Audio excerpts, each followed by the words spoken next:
Hey guys, thanks for tuning in. Be sure to like and subscribe this video for more content on any of your alternative football favorites. Now, on to the show.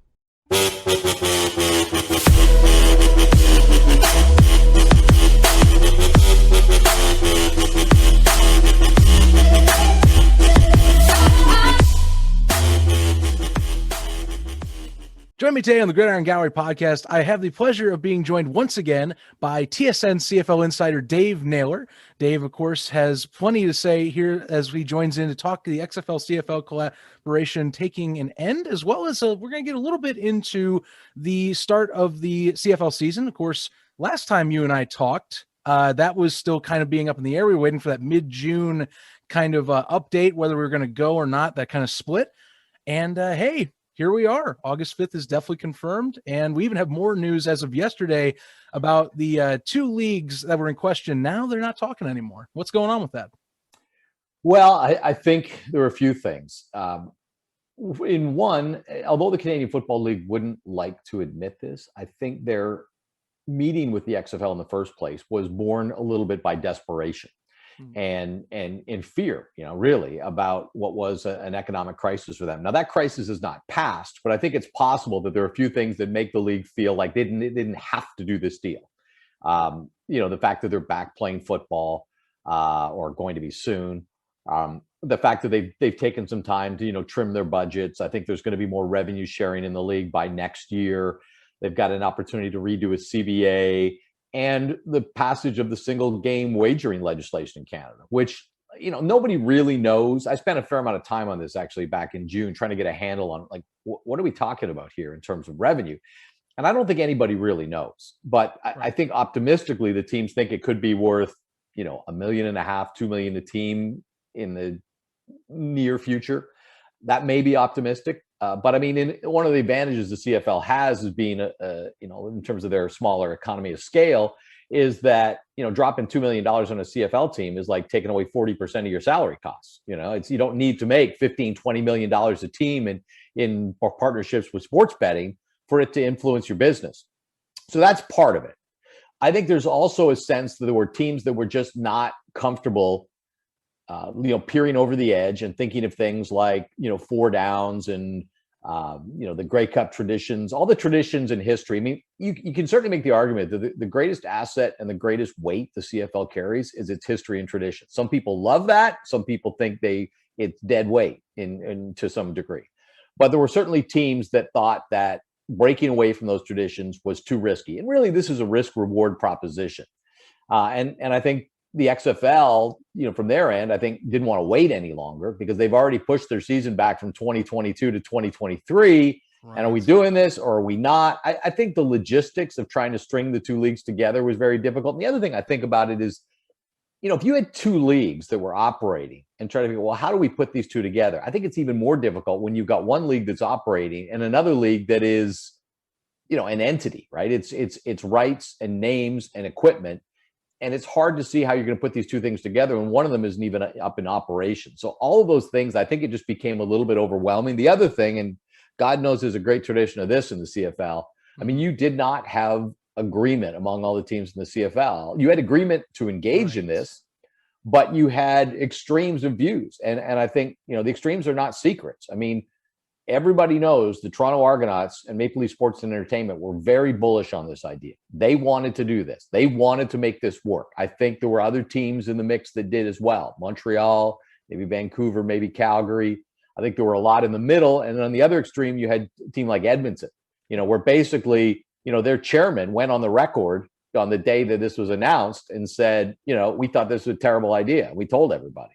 And they put out a statement, saying, basically congratulating the league for not engaging with the XFL, which I thought was very odd that you have one team put out a statement like that, especially this team that got what they wanted. Like you could certainly clink glasses behind closed doors and say, hey, I'm glad we're not doing that.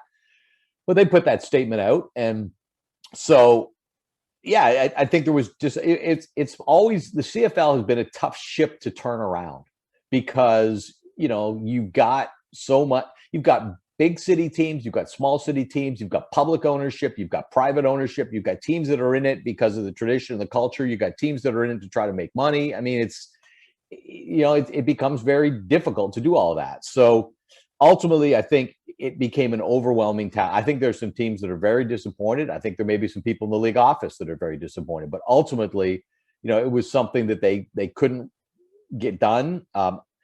I don't think it means, and this is going to be read this way by a lot of people, I think, that, hey, the CFL's back playing and they've told the XFL to take a hike, right?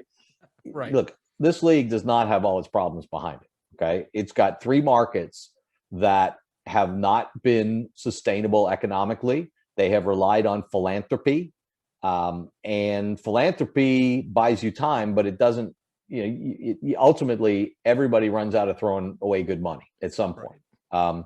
And I think there's still questions around the BC Lions, who need a new owner, around the Toronto Argonauts, who, again, if they were really bullish on the XFL, what does that tell us what they think about the existing CFL business model? And I think, with good reason, right? I'm an Argonauts season ticket holder. I'm there every week. I see the crowds or lack thereof, right? I understand why Maple Leaf Sports and Entertainment may have been very intrigued by the idea of selling a different brand of football in Toronto.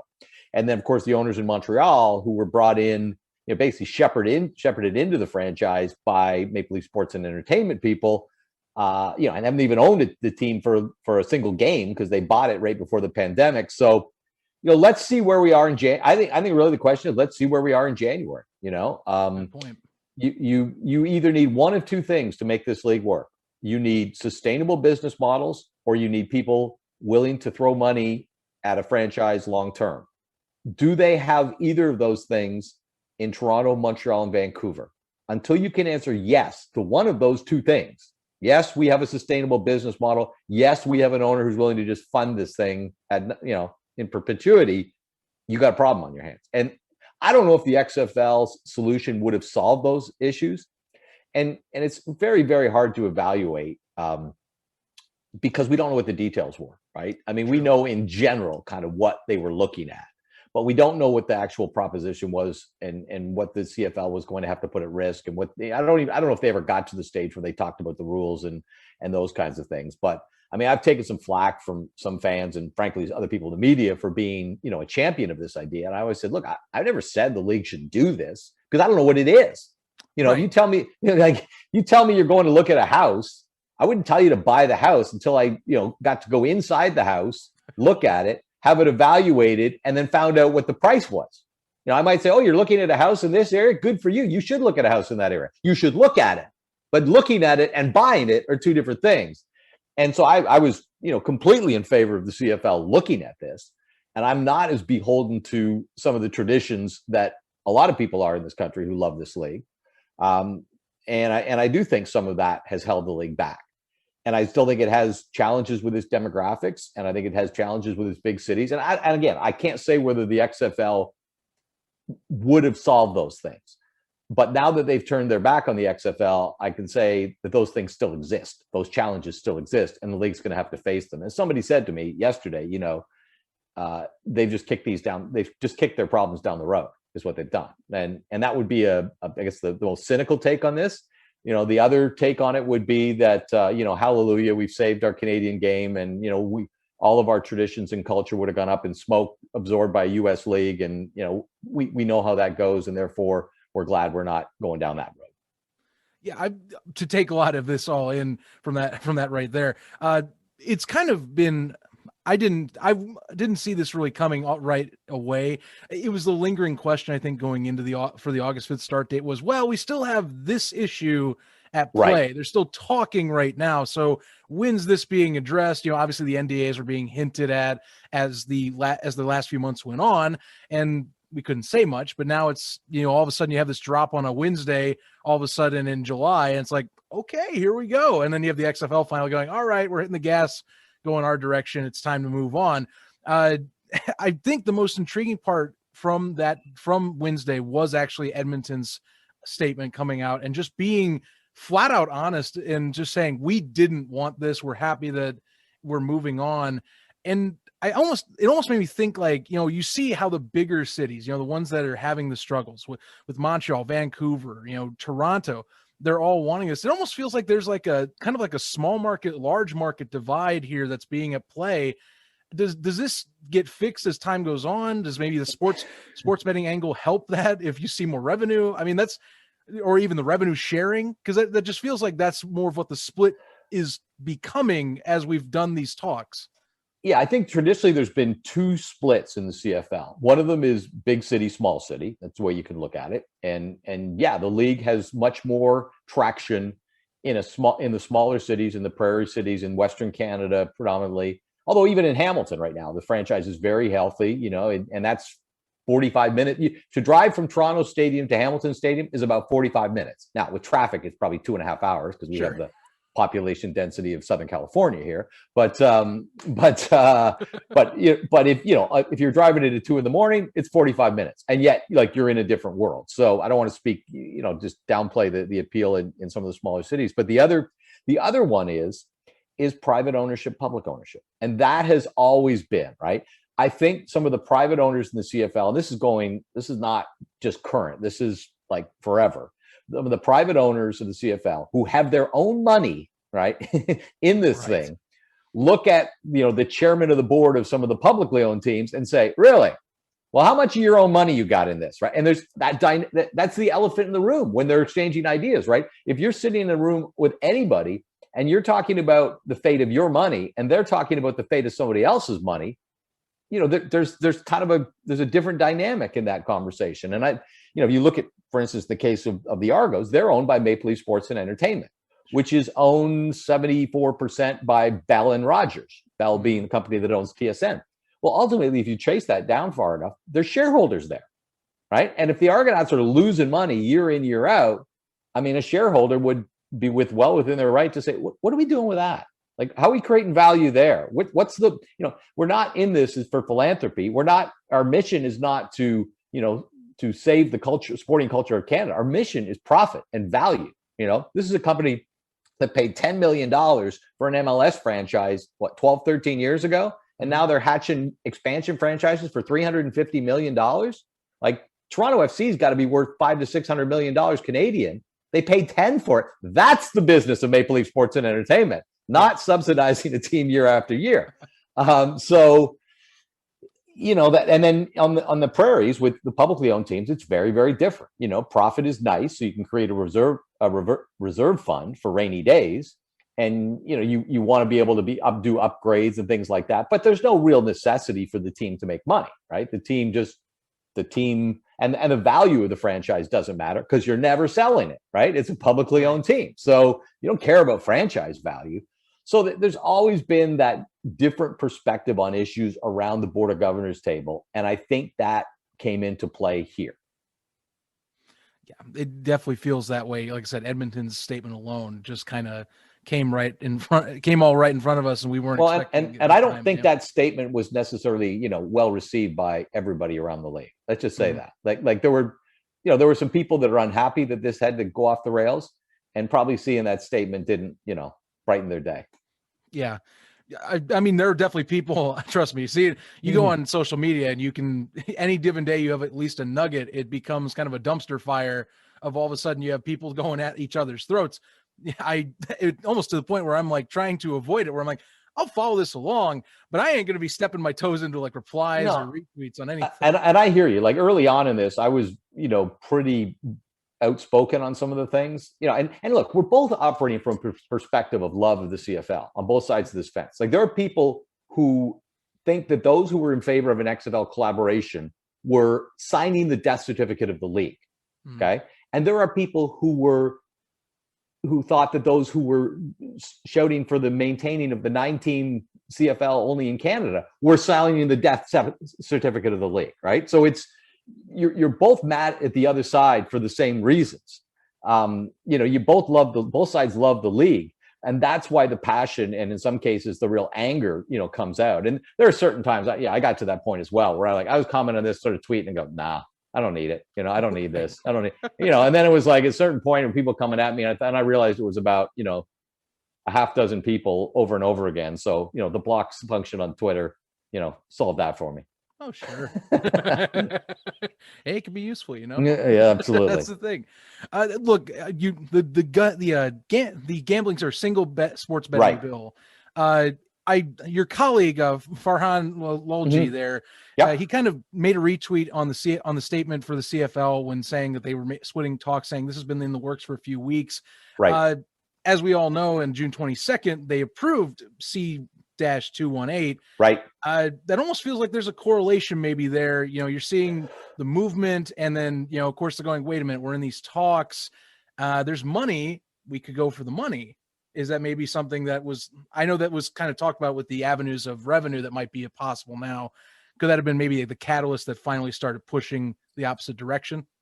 I think it certainly helped. I mean, I don't know if I would go so far as to say if there was no, advent of legal single game sports betting coming, that might have swayed it the other way. But I think that's possible. I'm not certain enough to say, that was the thing that did it. But I think it was a significant factor, that they looked at this and said, because what they're basically doing is looking at their business model and saying, okay, how is this going to be different in the future than it's been in the past? And don't get me wrong, there are people in the league that think the business model is just fine the way it is. And the franchises that aren't doing well, it's just because they don't have enough, juice, right? They're not good operators. They're not this. And I think look, I'm from Toronto. I've lived on the prairies. I know it's not the same, right? It's like for people who don't live here, and I'm back in Toronto now. I lived in Ottawa, so I've lived in all the CFL. I've lived in kind of the rampant crazy places. Like I lived in Saskatchewan for 2 years. Okay. I live in Toronto now. This is where I'm from, so I know what it's like to be in a place where you talk CFL to somebody under 30 and they look at you with, kind of wide eyes. And I lived in Ottawa for 16 years and I buried 2 franchises in Ottawa and covered the resurrection of 2 franchises. So it's, I know all types of markets in the CFL firsthand, and they are not all the same. They're very, very different. What you use to work in one place, doesn't necessarily work in another. But I do think the single game wagering is one of those things because it does have universal appeal. That's one thing you can sell in Saskatchewan and Toronto and BC and Hamilton, right? It's not localized. Everybody around the world, a certain percentage of people around the world, everywhere you go, love to bet on sports. And the CFL has an advantage in that their sport is football, and not soccer, and not, other sports that people don't like. I mean, people do like to bet on soccer. I can't imagine how interesting that is, but I'll leave that for another day. Sure. But football is, the number one betting sport in North America, right? And I think the other part of it, though, I wasn't sure of was whether the betting thing might actually push them towards the XFL, because here's the CFL's problem, or here's going to be their challenge when it comes to getting people really engaged in sports betting: 4 games a week, right?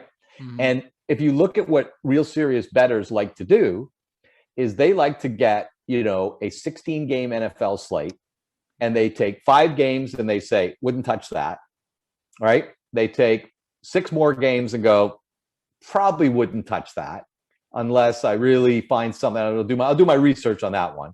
And then they're left with 5 more that they say, okay, these ones appeal to me. And then they dig down on that, and then they come up with 1 or 2 or 3 games that they're going to bet on, right? That's how serious bettors do their business. They like larger slates. It's one of the reasons people like to bet on the NBA, because every night, 10, 12 games, right? You're just looking for that 1 or 2 that you found something that you don't think other people know. Well, a 4-game slate, that's small.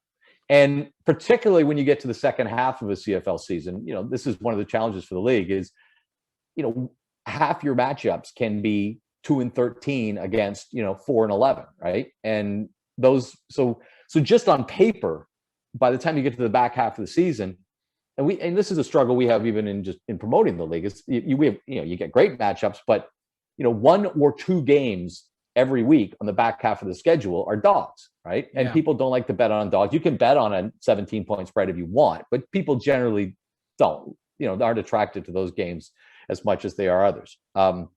So the idea of the XFL, and let's say they brought 11 teams to the table and you've got 9, well, now you're talking about a 10-game betting slate. Now you're getting, it's like going to a restaurant where they got 4 items on the menu or they got 10. Right. Bigger sample size now you have. Right. The 10 items on the menu is going to be way more appealing to you than 4. Because if you don't like the 4, you're not eating. And I actually thought that the sports betting thing might play to the advantage of an XFL collaboration, because the league would look at it and say, hey, if the new world is about sports betting, we need to create a appealing sports betting vehicle for our fans. And of course, the other thing would be, putting the games on U.S. television, which would, again, combining that with if you want people, if you're trying to draw make this like a broader sport that people would bet on. So you're going to have, attention from beyond Canadian borders, probably having it on U.S. television would do that. So the sports betting thing, ultimately, I think it did convince enough of the governors that this was an advantage, that means they don't have to go down this road with this other league. But I think it could have as much been viewed the other way, that, hey, and because it also was, I think, a bit of an answer to the question of, well, why would we do this? Because spring football has never succeeded. Now, and every spring football league that comes along, I always ask the question, what's different about this one than that one, right? Like the AAF came along and had guys that were geographically related to the colleges that they had played. So there's something that's different. That's probably a good idea, because they're trying to tap into, college football mania, right? And in this case, I think the thing that potentially could have made it different was the sports betting, right? So when people say, well, this has never worked, why would you get in bed with the league that's playing spring football? One of the answers was, well, this is going to be spring football that's promoted as betting, between the Super Bowl and Labor Day. This is going to be the only place you can bet on football. So we think people are going to do that. I'm sure that's what the XFL is thinking now. I'm sure that's what the USFL is thinking now. Yeah. And it's also what the CFL is thinking. Yeah, geez, talk about a wild card with the USFL being thrown into the mix. Yeah, too. We didn't need that one. I imagine it did not help with the situation. I don't think it did. No, I don't think it did. I think it probably made the XFL feel like we got to get going here, right? Because you're sitting here waiting on the CFL, and while you're doing that, another league pops up and says, we're playing. Oh, and by the way, we're going to launch at the time you were going to launch until you started talking to the CFL. Mm-hmm. I don't know this, but I'm thinking it probably didn't help. Right. Here's my take on with the USFL. There are people, for example, Brian Woods. We know many know of his backstory with X Ventures, or at least even TSL wise, some of the acts that have been reported, either players or even ex personnel. My thing is that I don't look at that. I look at Fox. Fox is the thing that makes me go, okay, now I'm thinking this is serious, where I'm like, I need to start maybe speeding up the process a little bit, right? And at this point now it's a longer runway, but they have to wait for a season to go through. That's XFL side, for crying out loud. So obviously, that, like you're talking, maybe would have accelerated some things, but again, NDAs don't completely know. We don't know. But I was thinking, if you were going to do something in 2022 and you moved it to 2023, and someone else came along and said, we're going to do it in 2022, that probably wasn't a good thing for you. Yeah, maybe just a little bit. And you also ran the successful test season in the US as well. It just compiles, stacks on stacks on stacks. Right. Exactly. So definitely. So now here's the thing. You guys now, the CFL that is, gets to focus on its season entirely, whether, fans like it or not, with the merger talks ending for now, as they're saying, not at the moment, at least foreseen. At this time, as they reference yeah, exactly. See you in January. No, I don't think that's happening. So now you get to focus on August 5th, that first game redo, or at least the rematch of the 107th Grey Cup. You're doing some primers right now, at least for the teams. I've been reading up on those. Good stuff, and it especially helps me getting ready to watch my first full season under my belt. What are you looking for this year besides just we're happy to be playing football again? Well, I think it's really going to be an unpredictable season, because the nature of football is that you have a lot of turnover, right? And you've got basically 2 years of turnover crammed into one. And that means retirement, that's free agency. And the CFL tends to be a difficult league to handicap before a season anyhow, because there are so many players signed that we know, even when we know something about them, it's really hard to predict how they're going to become as CFL players, right? Because their resumes, it's almost mind-boggling that the resumes are all look similar, right? That whether you're a big school guy or a small school guy, you were successful somewhere, and you've got YouTube tape to get signed. people don't realize sometimes, how good you have to be just to get signed as a CFL player. I always use this example to try to illustrate to people. It makes people kind of go, So every Labor Day weekend, the National Football League cuts 1,100 players, 1,100 guys who are good enough to put their name on an NFL contract, hit the street in one weekend in September every year. A small percentage of those players will be offered contracts in the Canadian Football League. That's what this league is. So as much as people would look at it and say, it's the CFL, whatever. Yeah, no, 1,100 players get set free every September. A small percentage, a tiny percentage of them will be offered contracts in the CFL. Not tiny, but small. So I don't want to overstate it. So the problem is that I've read a guy's bio, seen him on YouTube, got excited about this guy, and 6 days into camp, he got cut. And I'll call the GM, say, what happened with so-and-so? I showed up and he wasn't in shape. Or he got here and he wasn't really into it, or his head wasn't in the right place, or he thinks he was coming to a league that he was just going to dominate, and he got woken up real quick. Like, I remember, I'll give you an example. Quincy Carter. Remember him? Dallas Cowboy quarterback? Yeah, absolutely. Came to the CFL, 10, 12 years ago, something like that. Maybe a little longer. I don't remember. He came to Montreal. I'm pretty excited. Right. Quincy Carter. Well, guy started games in the National Football League. Guy played for the Dallas Cowboys, America's team. 5 days, gone, right? And I talked to people, what was happening? He was by far the worst guy. Now, I can't tell you why. Like, I don't know whether he worked out, whether he prepped, whether he did whatever. But the sense that when he was gone was, that he wasn't even close, or college guys. And bring another quarter. Blake Sims has been in the CFL, right? Okay. Quarterback at Alabama, right? Mm-hmm. Pretty good program. SEC. Again, cups of coffee in training camp in this league, right? So it's really hard. I think he was in Toronto, and I think he was in Saskatchewan. It's very hard to project who translates. And I think it's not so much just like physically. I think a lot of it is just the mentality. If you don't have the right mentality coming to the Canadian Football League, and I've always said this, I can't tell based on a resume who's going to be a cut in 6 days and who's going to be a Hall of Famer in 20 years. Sure. It's funny because one of the things I think is that in other leagues where you have a draft of American players, right?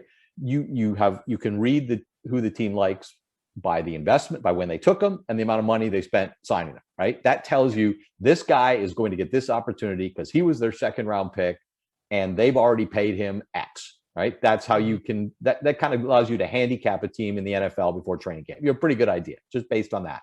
Well, the CFL is a street free agent league. Every free agent every American in the CFL is signed as a free agent, right? And not even bid off between other teams because of the negotiation list. I don't know how your listeners know how this works, but every CFL team has a list of 40 guys, something like that, and they own that guy's rights. So if you see a guy you like in the NFL or in college, you slap his name on that list. When it comes time for negotiation, there is no negotiation. You just tell him what you're going to pay him because he can't. His rights are owned, even though he's never been drafted. And so it's really tough to be able to tell, who an organization really believes in and who they're just bringing in for a look-see, because everybody's kind of on the same tier when they show up at camp. Long way of saying that's in a normal year.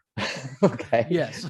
Now throw in 2 years, 2 years of retirements, 2 years of free agency, 2 years of never mind new guys coming to the league and wondering what kind of shape they're in. Now we got veterans that are going to be coming to the league that we don't know what kind of shape they're in, including Canadians who haven't even been able to go to a gym until about the last 3 weeks, right? So because the restrictions here have just lifted for that kind of thing.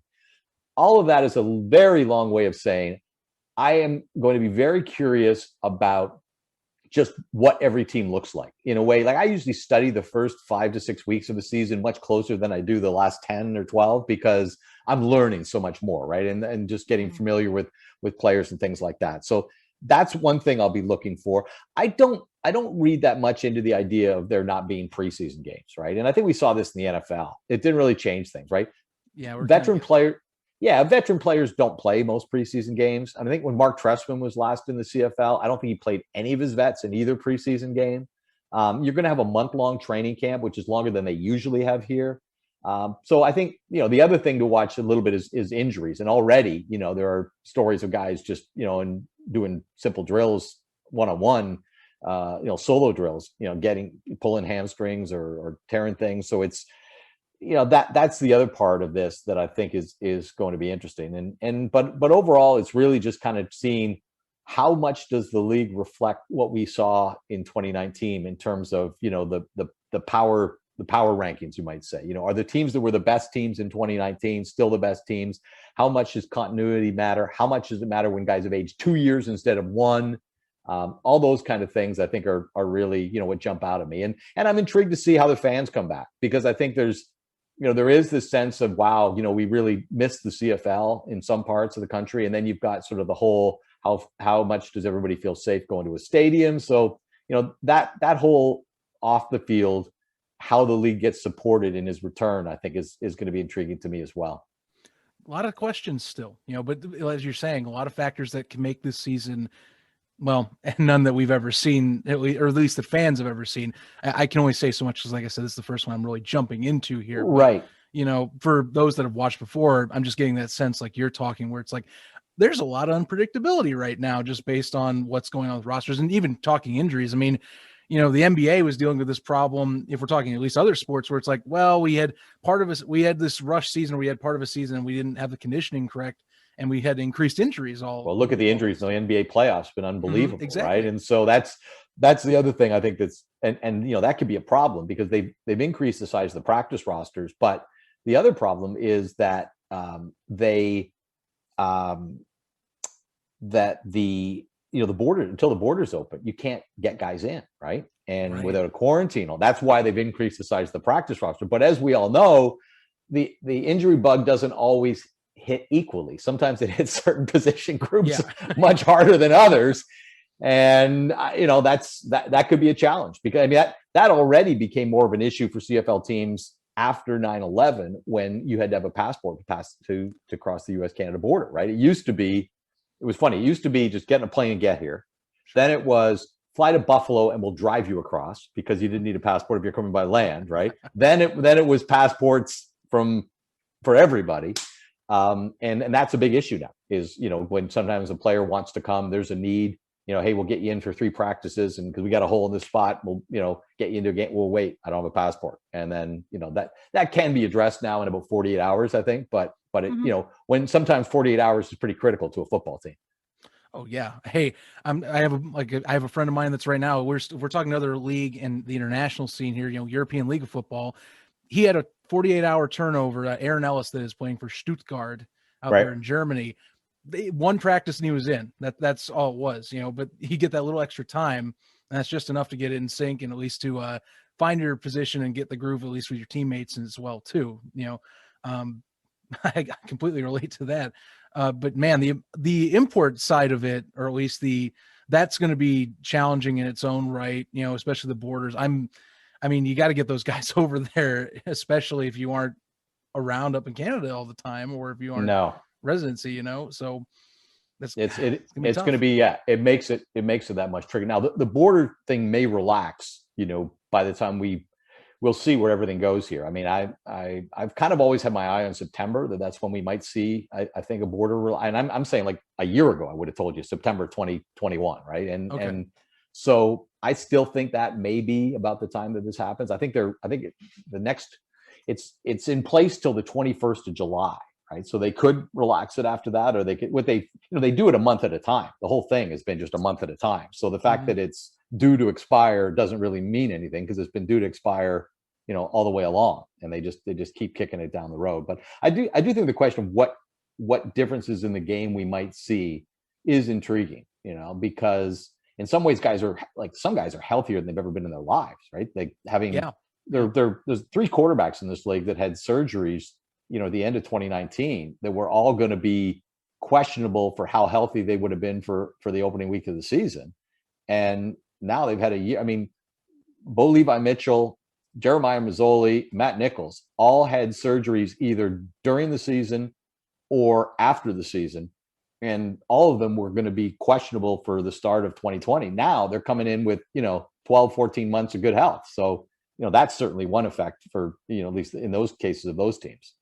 Yeah, talk about a flip side of a coin. Gotta look at, you can't just talk all negatives. I mean, obviously, Yeah. I did catch that with at least the Stampeders primer. That was one thing. Yeah. It's like, that's a good point. Arbuckle did have to step in for a majority or a good chunk of 2019, and so you do get someone in Bo Levi Mitchell that is one of the higher caliber QBs in the CFL and fully healthy this time, not banged up or dinged up as you referenced. He's been playing nicked in some way, shape, or form for about 3 or 4 years. Like he's never totally been right, and that was the why he had the surgery after the 2019 season. And the trade-off was, well, he might not be ready for training camp. Well, he is. We didn't know training camp was going to be 1.5 years away. So, yeah, go figure. Well, none of us knew it was going to happen then, but hey, no, we're getting through it still. Mostly it's looking at the light at the end of the tunnel, even more so than we have before.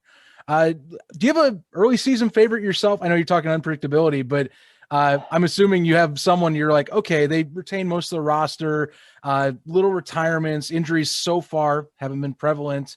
I like them. Maybe like a Hamilton, possibly.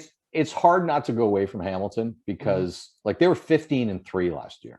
They lost one game after August 1st till the Grey Cup, and it was a 1-point loss. So they almost ran the table, August, September, October, November.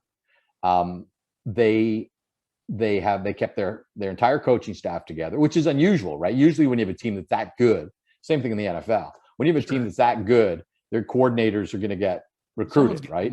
Spot, exactly. And their head coach, Orlando Steinauer, who, I don't think anybody expected him to go anywhere, but the fact that they brought back both coordinators and Tommy Condell on offense, Mark Washington on defense, and Jeff Reinbold on special teams. So they've got continuity in their coaching staff. They've got their roster is, tweaked with only, pretty much everybody is back on that team. And then, you throw in that they've got, some teams have an open quarterback competition because they don't really have a guy, right? You've heard that expression. If you've got 2 quarterbacks, it means you don't have one. Well, this team actually has 2, and they don't have one, but they really do have 2. I mean, most teams in the league would be, happy to have a Jeremiah Mazzoli or a Dane Evans starting for them. And Evans was a bit of a revelation, right? Because the way he played down the stretch was tremendous. Now, that's the first time he started in the CFL. How does a 1.5 years off after that? I mean, he, as much as it was good for Jeremiah Mazzoli to have a year off, it wasn't great for Dane Evans, right? Who's a young player and starts 11 games or 12 games, something like that, down once Mazzoli gets hurt, and now he's got to wait 1.5 years and try to pick it up. But I mean, one thing we learned in 2019 is this is definitely a 2 quarterback league.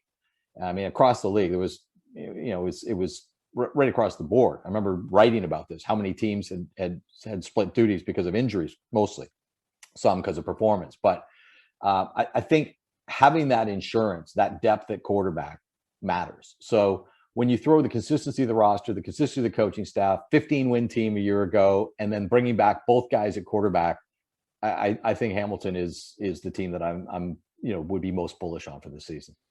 Right. So reading Mazzoli there, joining back in and just kind of getting that primer. And also what I really enjoyed this over the last year, quarantine, you get a little bit bored. You start getting, start like, what do I do to entertain myself while I'm indoors locked up? And one thing I loved was visiting the CFL YouTube, watching a bunch of 2019 highlights and getting that.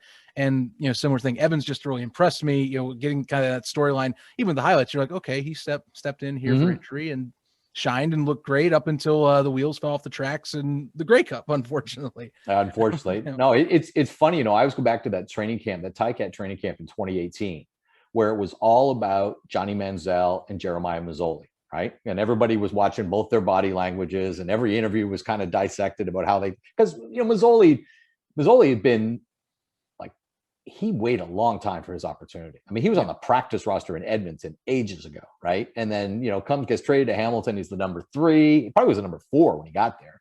The number 3, the number 2, eventually becomes the number 1, becomes a great, starts to show that. I mean, that's one of the reasons a lot of quarterbacks don't succeed in the CFL is they just don't have the patience to wait, right? And that's why it's interesting that, Saskatchewan just signed Paxton Lynch, right? And my first thought was, okay, look, I've been around this league long enough. For 90% of quarterbacks who are successful in this league, it takes 3 years. It takes 3 years. It takes 3 years of understanding the differences, of understanding where the throwing lanes are, when how much time you've got when the pocket breaks down. But there's the timing and the angles are different. And there are very, very few guys that have been able to shoot the curve. And one of the reasons I always think that ex-NFL quarterbacks don't succeed in this league, and believe me, they don't. The list of them is long. After Doug Flutie, it gets short in terms of ones that have been successful. And I think a lot of it is just, what are the chances a guy who's already signed who's already been paid like a first-round NFL draft pick is going to come here and do what Jeremiah Masoli did, which is sit on a practice roster, be number 3, be number 2, and get your become a starter in year 5 or 6. Most guys who've been NFL first-round or NFL quarterbacks of any kind aren't going to do that. They're just simply not, right? Cleo Lemon came to this league, made a starter in week 1, right? But he got released in week 14, right? So my question is that part of Jeremiah Masoli, and he gets, he finally gets his opportunity. They signed Johnny Manziel. You can kind of feel that not personal tension, but there's definitely professional tension there, right? You can feel. And the 2 other quarterbacks that nobody's looking at during that training camp are Dane Evans and Vernon Adams.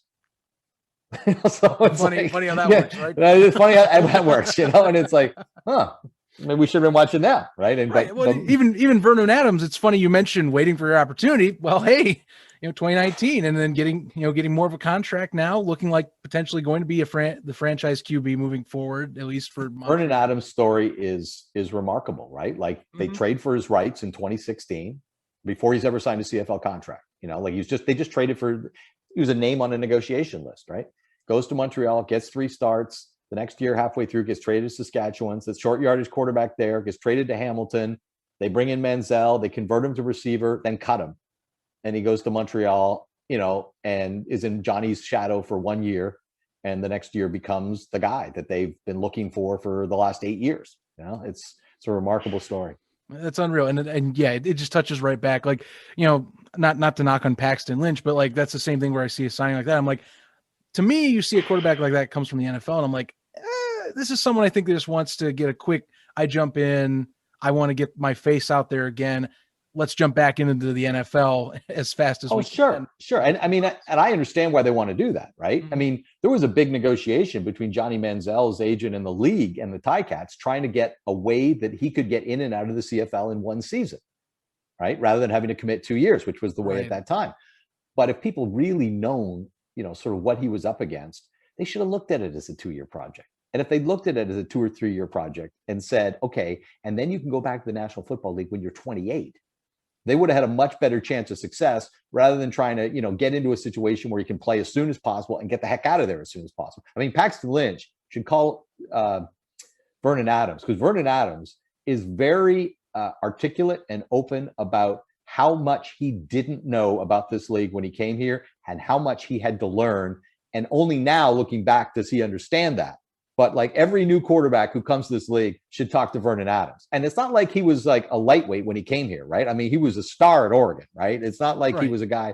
So, but I've seen him talk about this, and it's really always been intriguing to me about how he's very, almost like he wants to talk about it, about, how much he had to learn and absorb and grow in order to succeed in this game. And I remember what I said earlier in the conversation. It's tough to handicap guys because you can't handicap their mentality. You can't handicap their, what's their state of kind of commitment when they come here. That's what I'm talking about. And the Vernon Adams of today, is a different guy than the Vernon Adams of 3-4 years ago because of the experience and frankly, the determination that he showed. And somewhere along the way, it all clicked.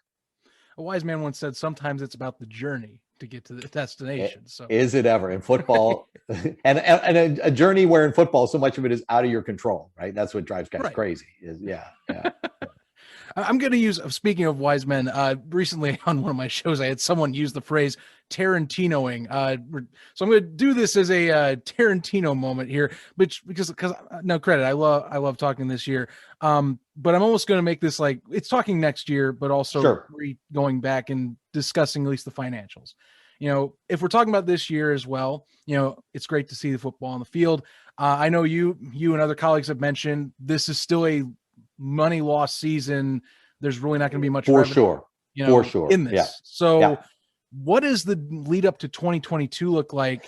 I know you have at least the single sports prop betting that's going to be coming in. They'll probably find more ways to utilize it, but I mean, how do you implement and get to the revenue-esque side of it for 2022 and say, let's start filling those coffers a little bit more again and get back to away from the red and away from dipping arrows, if you will? Well, I think the big thing is you hope that you're not going to have the expenses related to COVID, which are part of why this is going to be a money losing season. The one thing the CFL hasn't suffered in the pandemic is a lot of fan attrition. I mean, talking to organizations, their renewal rates on season tickets are amazingly high. That's fantastic. And people that renew their season tickets for 2020 just left it. There's not a lot of money being refunded. So now that a lot of the 2020 money was already spent, so one way it catches up with you. But I think the opportunity to build, because the single game wagering, because that's just passed, people may be able to bet this fall, but the partnerships and the real deeper business development will probably take into 2022. So that's one area. The other thing, of course, the CFL has is a CBA that's expiring. Yes. And I don't think that's going to be a great situation for the players. Like coming off 2 years where the owners have lost boatloads of money, and I know the players didn't play last year and they didn't get paid, most of them. But I think that's going to be a tough negotiation, just because what mood are the owners going to be in going into that negotiation. So that's another way they can try and change their economic. I think there's going to be a push for revenue sharing, but everything else in the league is pretty static, right? Like the TV contract's done. The ticket revenue, sponsorship is those are old businesses, right? That aren't going to change. So I think it's really about trying to capitalize on the return this year, make this part of like the healing process that the National League of Football in this country, which is more wrapped in Canadiana than other sports, even hockey, right? Like hockey is, our national winter sport, I should say. Lacrosse is our national summer sport. Never want to ignore lacrosse, but the fact that the NHL's headquarters are in New York City, right? And it's a league with 24 U.S. teams, or 25 now, right? So the game is more Canadiana, but the league is not, right? So that the CFL, I think, is going to try and play that card and make people feel good about sort of return to normalcy and try and create some momentum, going into 2022, and maybe make people realize a little bit what they missed when it was gone in 2020. True. I think one quote, or at least one kind of like monologue I saw as we're doing today's recording, it's actually with the folks over Tim and friends over at Sportsnet. Right. Really good quote on saying at the end of this discussion here with the CFL and XFL, going into the post-pandemic world, going after 2021, where it's like, put your money where your mouth is.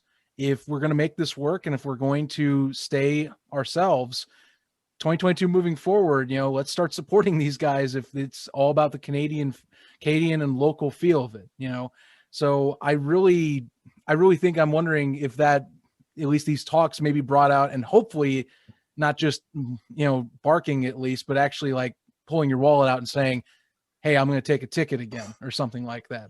Yeah, we'll see. I mean, that's always the one thing that frustrates me sometimes, is when some of the people who might have been crying, oh, keep it Canadian. No, don't let the Grey Cup be moved. And then like, how many tickets you bought in the last 10 years, right? Like that's sort of the frustration, right? And if somebody's spending their money on it, they got all the reason and all the justification to have their opinion heard. But if you're not spending money on this league, and you're not, even if it's on television, you're not somebody who follows it, you just kind of like the idea, then that's different, right? And I went through that 25 years ago when the league expanded to the US, right? There was the same sort of thing. Like a lot of people that hadn't been to a CFL game in a long time, getting all dewy-eyed about, US expansion, right? So that, I agree. And I know what you're talking about, what Tim McAuliffe said. And he said a similar thing back when the XFL news came out, said, if you're upset about hearing about the CFL potentially collaborating with the XFL, well, where were you, right? I hope you were there. And now what, kind of what he dusted off was, okay, you wanted a second chance, here it is. Let's see you rally around this game, right? So there you are. you've been through hell and back. Now it's time to once you exactly. It's time to feast in 2022 is what you're trying to insinuate, or at least what Right. fans are supposedly insinuating. Exactly. Show you love this league. Exactly. And that's why in some ways it's the most important season in CFL history, because it, I do think there is still enough uncertainty out there that, things could change fast one way or another. And some of that will have to do with how this season goes. I end on a silly question. Well, maybe not silly, but just kind of one that I, almost gets lost in the shuffle because of the pandemic. And I had someone bring it up the other day. The Atlantic Schooners. How's that? Is that even, where does that go at this point? You know what? I sent somebody a note on that one about a month ago, just because I get asked every once in a while.